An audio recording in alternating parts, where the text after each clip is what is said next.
Now for our next example, we're going to look at 4x to the 2/3 being equal to 3x to the 1/3 plus 1. Now what we'd like to do first is to determine if this equation is indeed quadratic in form. Now as you study the equation, can you see if one of the variable expressions is the square of another variable expression? Now if you do, hopefully you'll see that we need to let, as our temporary substitution, u be equal to x to the 1/3. And by the way, you always want to choose for a variable, for the temporary substitution, a variable different than the variable in the equation. Now if we were to square u squared then would be equal to x to the 1/3 squared, which is equal to x to the 2/3. So we've confirmed then that the equation is indeed quadratic in form. So with those substitutions then we can rewrite the equation as 4u squared equal to 3u plus 1. Now we know next to put the equation into standard form. So we'd have 4u squared minus 3u minus 1 is equal to 0. And as with the last example we considered together, this equation will factor. So we'll have 4u there and u over here, 1 and 1, and I think you'll agree this should be minus here and plus here.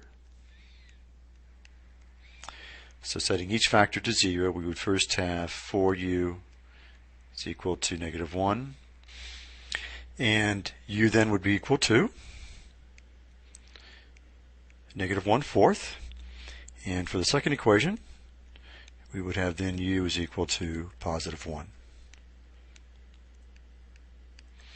So we now next need to go back and replace u with what it was equal to in the very beginning, which was x to the 1/3 power. So we'll have then x to the 1/3 is equal to -1/4, or x to the 1/3 is equal to +1. So now that I have a bit more room here, we're going to come up to the side and finish this.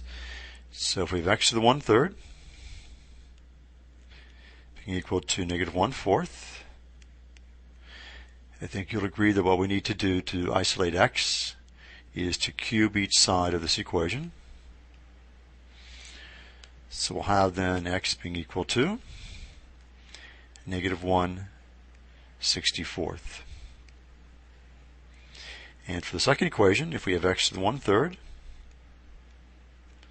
is equal to 1, we'll again raise each side of this equation to the 3rd power. So we have, for this solution, x being equal to +1. So our two solutions are -1/64 and x being equal to 1. Now I think you'll probably agree with me that the u substitution is the preferred way to go in this case. It would be difficult unless you're very experienced to factor an equation like we had in the very beginning. Now since the equation we just solved is pretty different from other equations that we've encountered before, I think it might be useful to go through the check for at least one of the solutions that we found a moment ago. So let's check the solution x being equal to -1/64. Now I've written out the steps in the checking process here, but let me step you through and explain what I did in each case. So of course here's the original equation. I simply substituted then in -1/64 each place the x appeared, which you can see is in red. Now -1/64 to the 2/3, I think you'll agree, can be written in radical form as the cube root of -1/64 quantity squared.